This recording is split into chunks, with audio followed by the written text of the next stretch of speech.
Are you actually ready for what shifts when the woman you love crosses 40? Most men aren't. That's not an insult, it's a blind spot. You can adore her.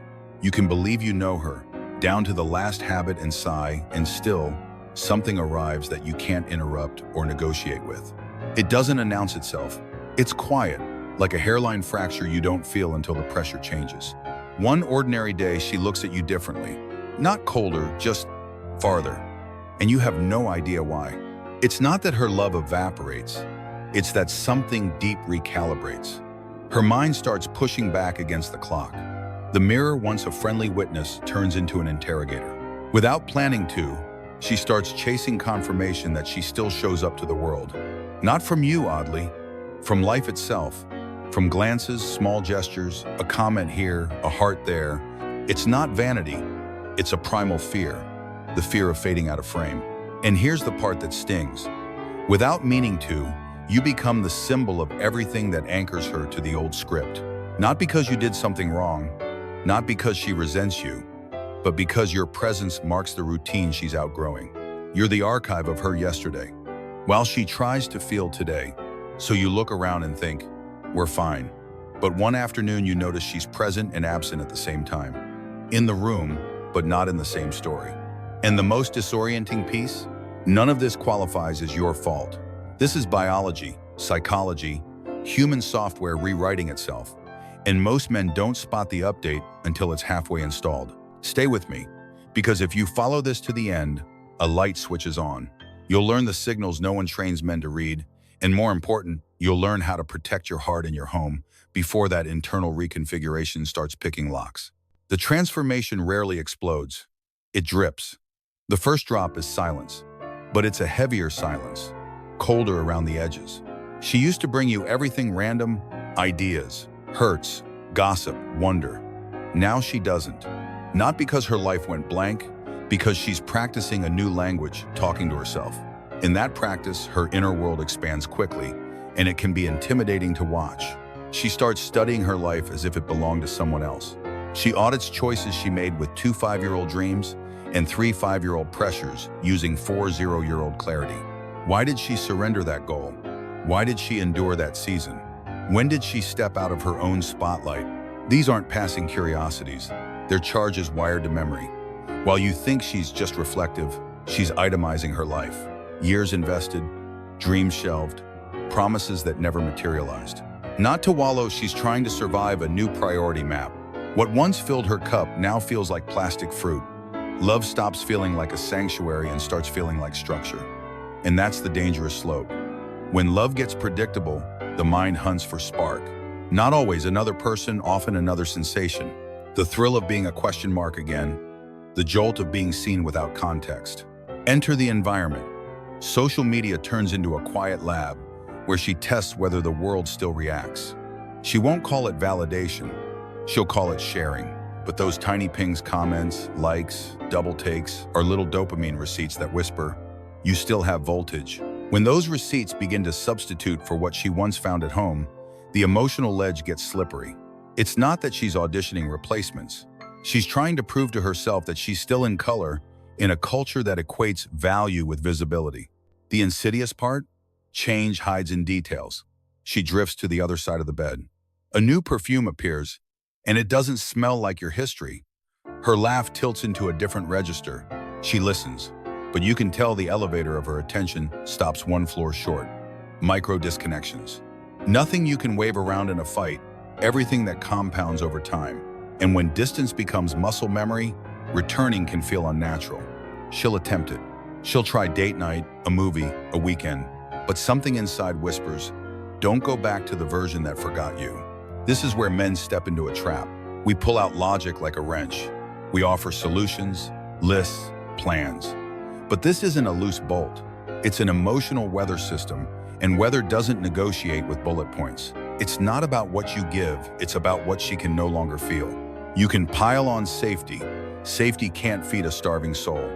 What she craves is intensity, not chaos, aliveness. Something unpredictable enough to blow dust off the heart. Here's the twist. She won't always hunt for that intensity outside. She tries to generate it in herself first, new routines, new projects, new energy. If she can't find it, the world starts to glow like an invitation. A conversation becomes a mirror. A kind gesture becomes a spotlight. A curious glance becomes a sparkler in a dark room. That's not infidelity. That's reassurance, proof of pulse. But repeated reassurance builds a dangerous bridge.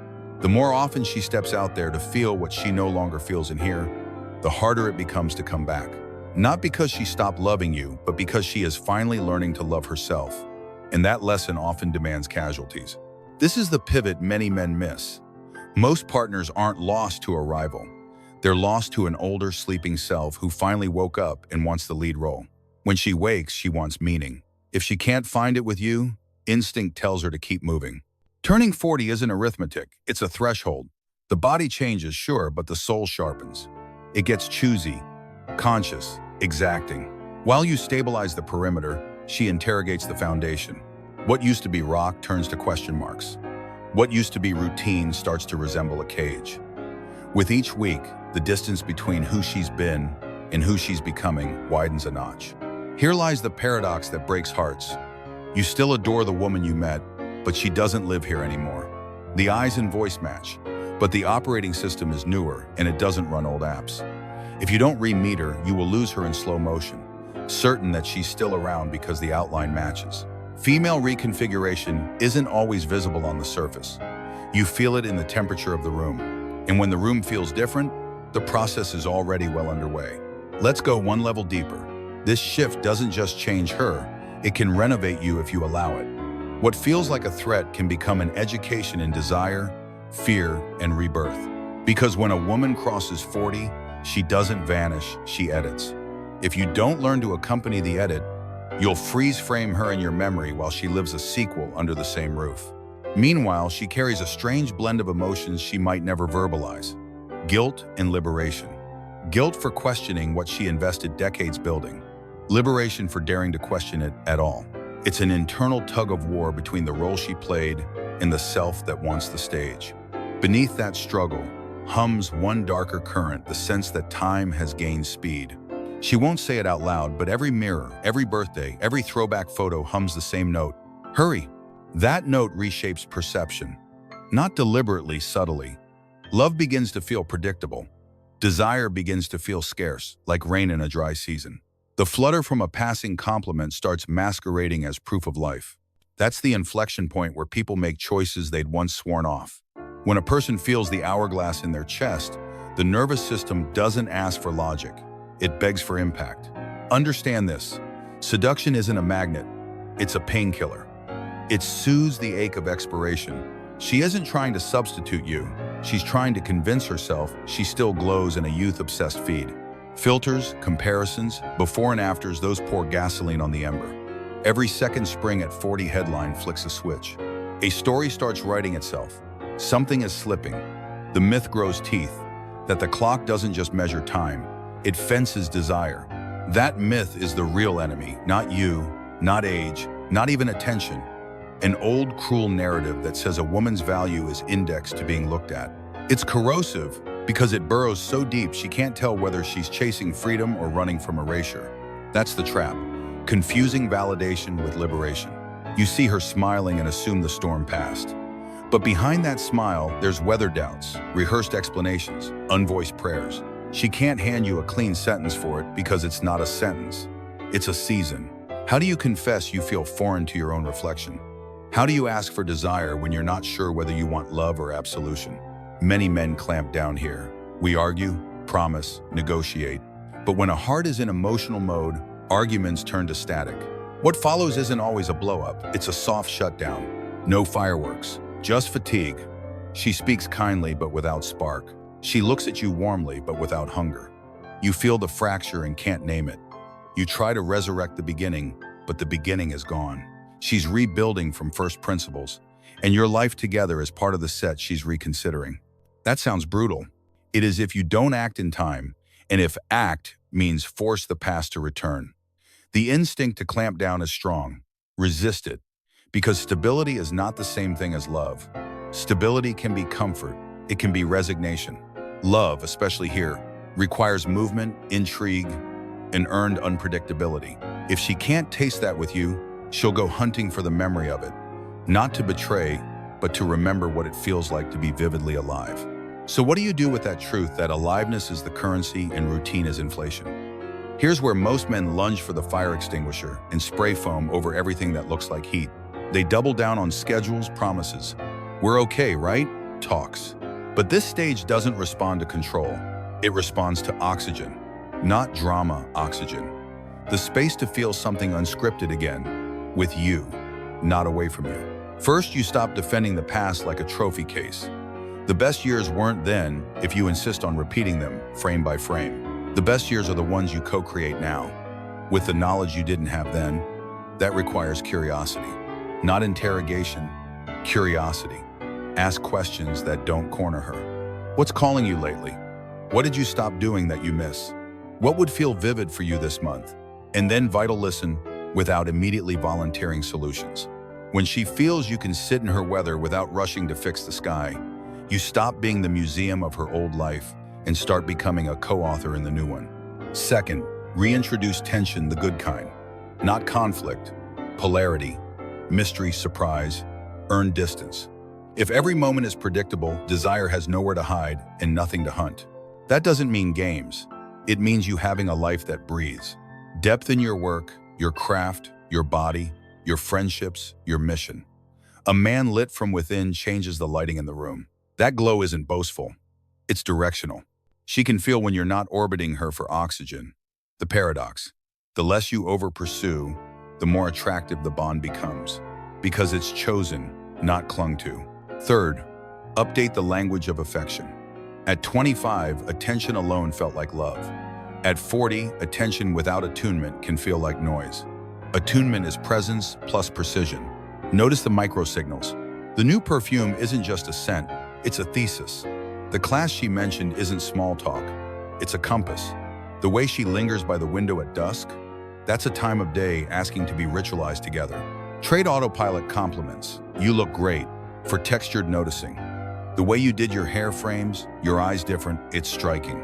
Trade routine intimacy for crafted moments. A slow Tuesday kitchen dance, a handwritten note folded into her book at page 47, a weekend that isn't plans, so much as a field trip into each other at a place neither of you has context in.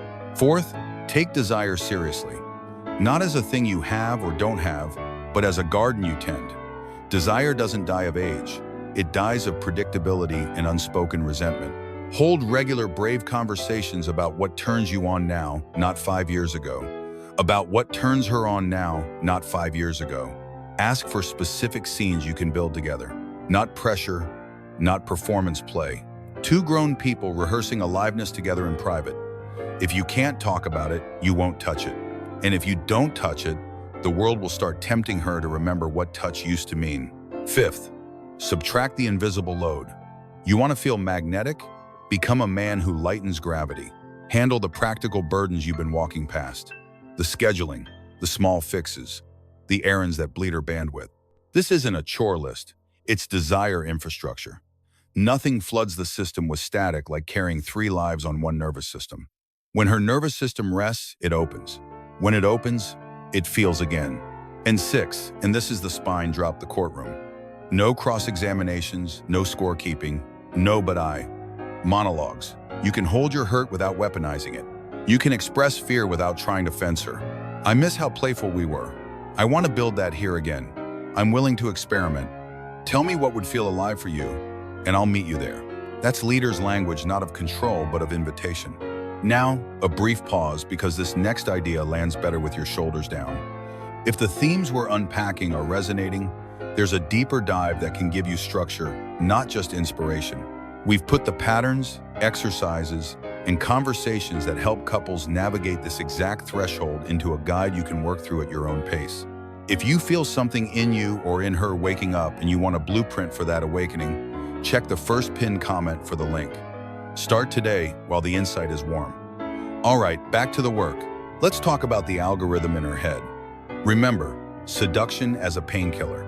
If you only tackle the symptom outside attention, you'll miss the wound. The wound is the whisper that says, "You're fading." Countering that whisper requires evidence, not arguments. Evidence that she is seen, not generalized, not idolized, not flattened, seen. Evidence that her voice still moves the air in your world. Evidence that her body is not a memory but a present tense. Evidence that her future isn't a smaller version of her past.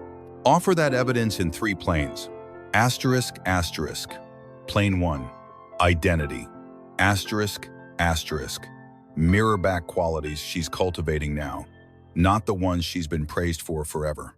I'm watching you set boundaries that the old you would have apologized for. It's beautiful. You've become more precise with your yeses. I admire that. This shifts validation from looks and roles to growth and agency. Asterisk, asterisk. Plane 2. Capability. Asterisk, asterisk. Invite her into problems and adventures that respect her competence. Not, can you help me with this? In a lazy way. I want your brain on this decision because you see angles I miss. Or, let's learn this skill together. Class starts Saturday. Shared new learning generates intensity inside the relationship instead of forcing it to come from outside. Asterisk, asterisk. Plane 3. Sensuality. Asterisk, asterisk. Curate presence. Slow lighting. Music chosen, not defaulted. Pace that expands time. The body is an instrument, it plays better when tuned. Extend foreplay to the rest of the day. One text at noon that references something only the 2 of you understand. A touch that isn't a request, just a message. I'm here, now. When the body experiences reverence, it relaxes its guard. But, and we have to be honest, sometimes the reconfiguration moves faster than your repair. Sometimes she's already halfway down a road she hasn't told you she's on. This is where men either collapse or evolve. If you sense she's emotionally checked out, don't chase with panic. Panic reads as dependence. Dependence is unsexy and unsafe. Step into grounded clarity. Speak the truth without theater. I feel a distance between us. I'm not here to police you. I'm here to say I want to rebuild something alive, and I'm willing to do the work. If you want that, I'm with you. If you don't, I will survive. But let's stop pretending. That last line terrifies people because it threatens the illusion of control. But paradoxically, it's often the first moment a woman sees the man again, not the roommate, not the manager, the man. Calm, self-possessed, willing to lose what is fake to gain what is real. That energy is attractive because it signals you won't shrink to keep the peace. You're a partner, not a prison guard. Here's another layer. While you're learning her new language, you must also rewrite yours. Many men secretly outsource their sense of worth to the relationship. When she pulls back, their entire identity dims. That's too much weight for any bond to carry. Build a spine that doesn't borrow its height. Purpose, craft, health, brotherhood, service, reinvest there. Not as a threat, not as a, fine, I'll do me, but as alignment. A partner who belongs to himself can belong to someone else cleanly. A partner who doesn't, clings. Clinging suffocates. Ownership breathes. If she's experimenting with visibility, more photos, more attention, more external proof of pulse, don't mock it. Don't roll your eyes. Don't compete with the internet. Compete with your own past. Become a richer experience than the scroll. Curate evenings that feel like worlds, not seconds. Ask questions the feed can't answer. Offer touch the feed can't simulate. Create memories with texture, smells, sounds, places that break the algorithm's grip, because the nervous system remembers what the screen can't provide. Weight, warmth, laughter that shakes the chest. And please hear this. None of this guarantees an outcome. Relationships aren't vending machines. Press A7 and get eternal desire. What this work gives you is integrity. If it ends, you end it proud of how you showed up. If it renews, you renew it on ground strong enough to carry the next decade. One more practical shift. Stop arguing definitions. Design agreements. Instead of debating whether liking someone's photos is harmless, design a shared standard for how you both behave when you're hungry for attention. Instead of fighting over you never and I always, design a weekly 90-minute block where you both bring one truth and one ask. Make reinvention a ritual, not a reaction. Mature love isn't calm water. It's well-kept in waves. Finally, remember the original thesis. This is not about controlling her. It's about understanding the ecosystem that produces her current feelings and yours. When you reduce a complex season to she's being dramatic, you lose the plot. When you expand it to we're navigating a threshold with biology, psychology, and culture in the mix, you gain tools. Because the goal isn't to drag her back to who she was. The goal is to meet who she's becoming with enough presence, play, and polarity that she wants to meet you back. And if you both commit, you don't get your old relationship again. You get a stronger, braver, more honest niche of love, one built for the second half. Let's put a stake in the ground. This threshold doesn't have to be a demolition. It can be a reveal. Crisis in adult life is curriculum. It shows you which parts of your love were habits and which parts were choices. And once you see that, you can do something practical, not just poetic, with it. Start with an audit, not of her, of the ecosystem. Ask yourselves 3 questions together. 1. Asterisk, asterisk. Past. Asterisk, asterisk. What did we do in the first years that created charge? And which of those acts aged well? Not everything deserves a comeback tour, but some do. Maybe it was the way you two explored new places with no schedule, or how you left notes around the house, or how you took long drives just to talk. Identify the few rituals that still feel real. Bring them forward on purpose. 2. Asterisk, asterisk, present. Asterisk, asterisk. What patterns now drain the bond fastest? Not vague complaints patterns. The phone in bed, the weekly grind with zero recovery, the sarcasm that masks hurt, the unspoken tallying of favors. Write them down, 1 pattern each. Replace each with a design. Phones charge outside the bedroom. Sundays are for margin. Feedback is direct, not joked. Gratitude gets spoken daily in 1 sentence each. 3. Asterisk, asterisk. Future. Asterisk, asterisk. What does aliveness mean for both of you at this age? Not the teenage version, the 40-plus version. Maybe it's deeper conversations with friends, creative projects, slow travel, strong bodies, learning something you'd never dared to try. Name 3 things each. Then map the next 90 days to put one of hers and one of yours on the calendar. Aliveness doesn't appear, it's scheduled. Next, build. Asterisk, asterisk containers. Asterisk, asterisk for the very things routine starved. Intensity, novelty, and truth. Asterisk, asterisk, asterisk monthly adventure. Asterisk, asterisk 1 day a month belongs to surprise. Alternating months, one of you plans a full container the other knows nothing about. Could be a tiny town inn with no TV and a star map. Could be a flamenco class you're both awkward at and laugh through. Could be a rugged hike that ends with the ugliest, happiest picnic. The point isn't money, it's voltage.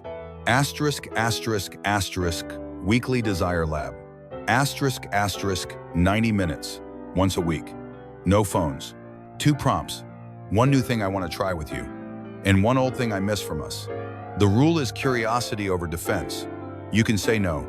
You can say not yet. But you cannot roll your eyes. You cannot shame a want. Wants are windows. Slam them and the air goes stale. Asterisk, asterisk, asterisk. Daily 5%. Rule. Asterisk, asterisk, add 5% more presents than you gave yesterday. Not 50% that backfires. 5. Put the mug in her hand warmed. Meet her eyes for 5 slow seconds when she walks in. Send 1 vivid private text. Touch her in passing with intention, then walk away. In long relationships, small hinges swing big doors.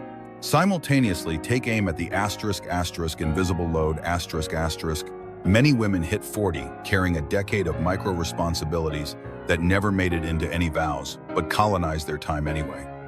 If you want the spark back, reduce friction, inventory the household, finances, parenting, logistics, elder care, social obligations, then redistribute on paper.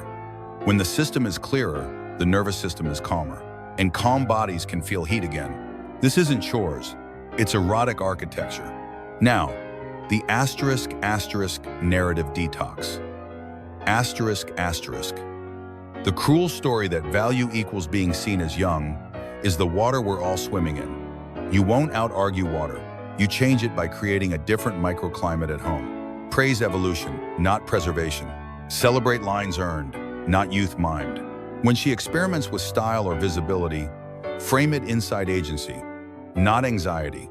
You're not chasing eyes, you're expressing the self they never got to meet. The difference sounds small, it lands huge.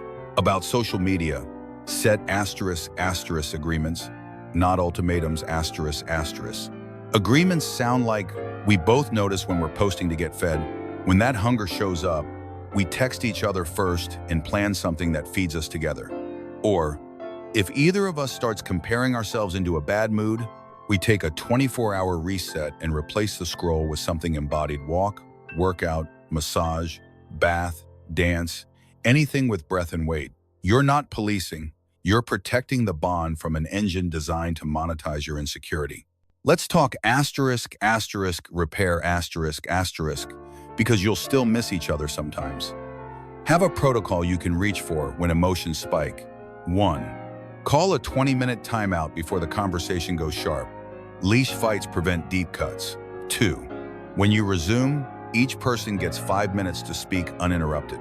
The listener mirrors back the core sentence, then asks, "Did I get it?" until the speaker says yes. 3. Both of you name your contribution to the mess in one sentence. No essays, no courtroom. 4. Each offers one concrete amends, something you can do this week. 5. Seal it physically, a hand held for a minute, or a hug with 3 full breaths. Bodies finish what words start. It sounds formal. Good. Pressure makes people sloppy. Ritual makes people safe. What if after all this, she's still distant? What if she says she doesn't know what she wants? This is where your center matters. You can remain open without turning into a doormat. You can be warm without going vague. Say, "I love you. I want to build a second-half relationship that fits who we are now. I'm doing my work. I won't beg or bargain for the past. If you want to try, I'm in fully. If you don't, we owe each other honesty." That's not a threat, it's stewardship. You're protecting 2 lives, not just one storyline. If she chooses out, grieve cleanly. Don't scorch the earth. Don't rewrite the history as all bad to protect your pride. That keeps you from graduating. Feel it, learn it, fortify your purpose, and carry forward the parts of you this season forged. Clearer boundaries, deeper presence, a richer inner life, a body cared for, friendships renewed, a mission that doesn't evaporate when romance dips. That way, no matter the outcome, the crisis did what good storms do. Prune what's dead, water what's alive. But let's assume you both choose in. What does second half love look like? It's choice heavy You don't coast on rolls. You pick each other daily with eyes open. It's truth forward You tell on yourselves before resentment collects interest. It's play literate You manufacture novelty on purpose. New places, new skills, new ways to touch, new ways to talk. It's mission aligned 2 lives pointed at something larger than comfort. Service, craft, art, mentorship, faith, family legacy. Shared meaning is aphrodisiac. It's body honoring You treat your bodies like instruments you plan to keep playing. Sleep, lift, walk, stretch, water, sunlight. Desire has better access to a body that feels good. And crucially, it's ego light The temptation to win the narrative, who changed first, who blew it, who saved it, is strong. Resist. The only win that matters is whether the bond becomes a place where both of you can be fully human without fear. If you're the man listening to this thinking, "I wish I'd heard it sooner," don't use regret as a pillow. Use it as a lever. Start small today. A sincere apology for your part in the drift. A question that invites a new story. A plan that honors both your needs. And one gesture tonight that carries intention in its bones. If you're the woman listening, wondering whether you're broken because you feel both guilt and relief, no, you're not broken. You're awakening. The key is to distinguish between the bright urge to live deeper and the panicked urge to be seen. One is rooted, one is restless. If you can tell the difference, you'll choose with less collateral damage. Together, remember this: the clock isn't the enemy. Numbness Time simply turns up the volume on whatever is true. If you cultivate aliveness, time becomes an ally, it distills. If you avoid it, time becomes a critic, it corrodes. Choose the first. Build the kind of home where reinvention isn't suspicious, it's expected. Where desire isn't a relic, it's a practice. Where silence isn't avoidance, it's a place you sit together and listen for what wants to be born next. The woman you love at 40 plus is not a downgrade or a stranger. She's an upgrade with new requirements: presence, polarity, purpose. Meet those requirements and you won't get the past back, you'll get something rarer. A love that can look straight at fear and keep dancing. A connection that doesn't need the world's approval to feel alive. A partnership that can walk into the second half as collaborators, not caretakers of a museum. In the end, the question isn't, how do we stop change? It's how do we change well on purpose together? If you can answer that, you don't just save a relationship. You become the kind of people who can carry love through every season, young and old, certain and unsure, calm and electric. That's not fantasy, that's design. And it's available to anyone, brave enough to tell the truth, hold the tension, and choose again and again the living version of us.